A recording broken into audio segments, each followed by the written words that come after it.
여러분, 하늘을 날아다니는 택시, 여러분들 많이 들으셨죠? 그런데 이게 생각했던 것보다가 굉장히 빨리 올 것 같아요. 생각했던 것보다가. 게다가 시간까지도 그렇게 많이 걸리지 않아요. 시간까지도. 그러니 이 시장이 어떻게 될 것인가, 사람들의 관심사가 완전히 폭발하고 있습니다. 실제 50분 거리를 7분에 가느냐? 실제 50분 거리를 7분에 갑니다. 미국에서 조비라는 회사가 있어요. 조비. 조비 에비에이션. 조비 에비에이션이라는 회사가 있는데, 이 회사의 하늘을 나르는 택시는요, 뉴욕에서 JFK 공항까지 7분밖에 안 걸립니다. 7분. 일반적으로 말입니다. 이게 한 40분에서 50분, 40분도 후반, 50분이 걸리는 그런 거리인데, 이것을 7분 만에 주파를 한다고 해요. 7분 만에. 여러분, 이러면 저는 가격이 좀 비싸더라도 시간인 생명인 사람들 있잖아요. 그런 사람들에게는 이 택시 이용할 수밖에 없다고 생각을 합니다. 이 택시를. 예를 들어서 연예인들, 기업의 CEO들, 급하게 일정을 가야 되는 사람들 있잖아요. 그런 사람들 입장에서는 이게 갈 수밖에 없는 그런 구조로 나오거든요.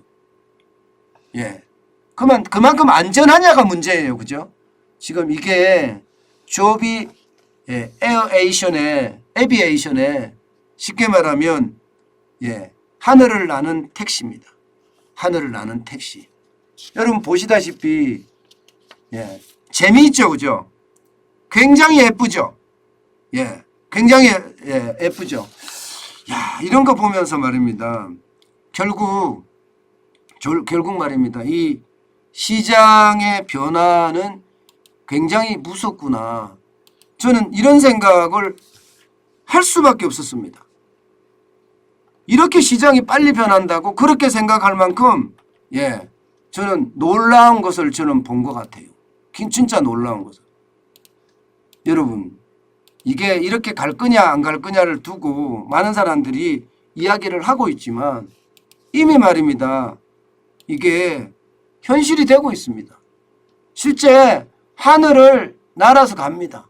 하늘을 날아서 가잖아요. 택시예요.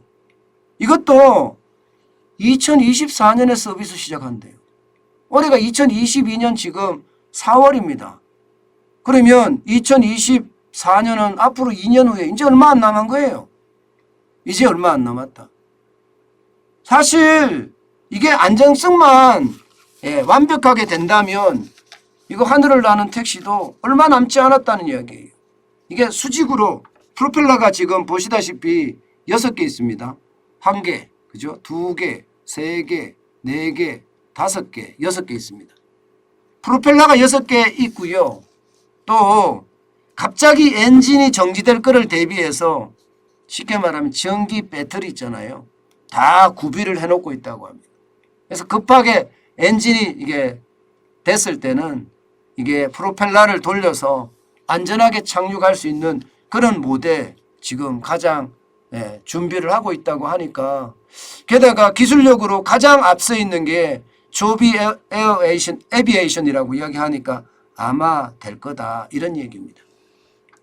그러면 이게 하늘을 나는 택시, 우리나라 언제 올 건가 궁금하죠? 저는 우리나라에 언제 올 거냐, 이것은요 굉장히 빠른 속도로 옵니다. SK텔레콤이 2025년에 서비스를 시작하겠다 이렇게 이야기하면서 조비 에어에이션하고요 전략적 제휴를 맺었습니다. 그래서 그런지 SK텔레콤은 내수 기업인데도 지금 주가가 안 빠져요. 삼성전자는 난리라고 하잖아요, 여러분. 삼성전자는 위기론까지 나오는 판인데 SK텔레콤은 안 빠집니다. 이게 빠질 거라고 예상을 하고 있었지만 안 빠져요. 오히려 더 올라가는 모양새.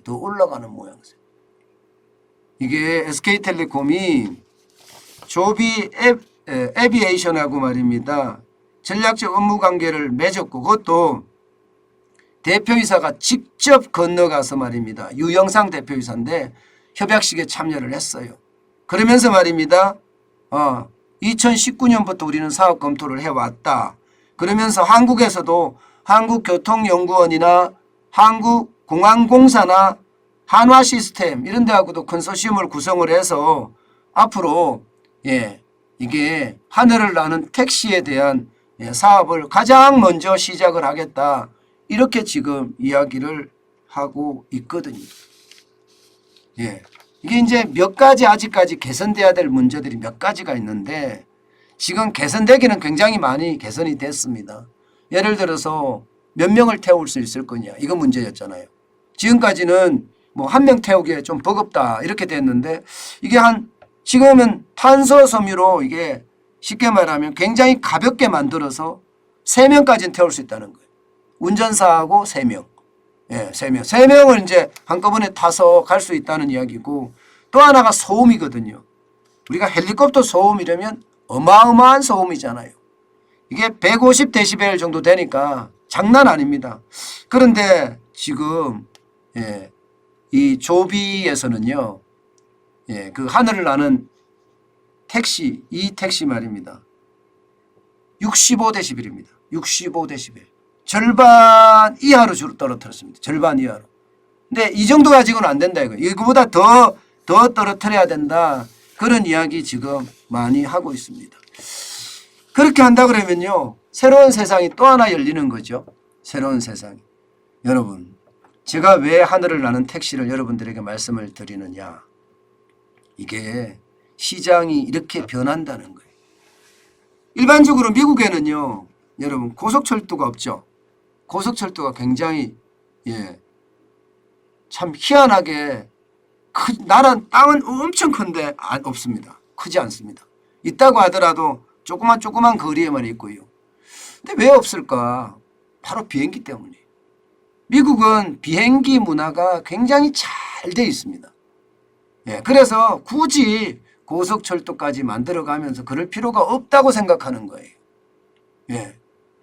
상황이 이러면요. 미국은요. 생각했던 것보다 나르는 택시가 굉장히 빠르게 발전을 할 겁니다. 빠르게. 우리가 그래서 저는 여기에 관심을 굉장히 많이 가져야 된다. 또 가격이 얼마나 떨어지느냐 가성비가 얼마나 좋으냐에 따라서 다르긴 하겠지만 분명한 것은 뭔가 새로운 시대로 점점 바뀌어진다 이런 생각 들지 않으세요? 우리가 준비해야 될 게 바로 이런 거거든요. 우리가 준비해야 될 게. 미래를 준비하고 또 우리가 부자가 되기 위해서는 이렇게 시대의 흐름을 빨리빨리 따라가는 거 중요하다고 보거든요. 제가 SK텔레콤을 이야기했다고 지금 사시는 건 저는 무리라고 봐요. 너무 많이 올라갔어요. 앞으로 더 올라갈 거냐? 더 올라갈 수도 있겠죠. 그렇지만 지금 SK텔레콤은요. 최고가가 63,100원이었거든요. 최고가가 작년에 12월 24일 날 63,100원인데 최고가에 근접했거든요. 어떤 분들은 그렇게 이야기합니다. 최고가 상성장에 최고를 사서 더 최고로 가면 되지 않는 이런 이야기도 하는데 쉽지 않습니다. 저는 그래서 한번 우리가 주시를 해볼 필요는 있지만 지금 SK텔레콤에 저축을 하는 게 맞느냐 이거는 좀 더 우리가 생각을 해봐야 되지 않겠느냐 이렇게 저는 생각을 합니다.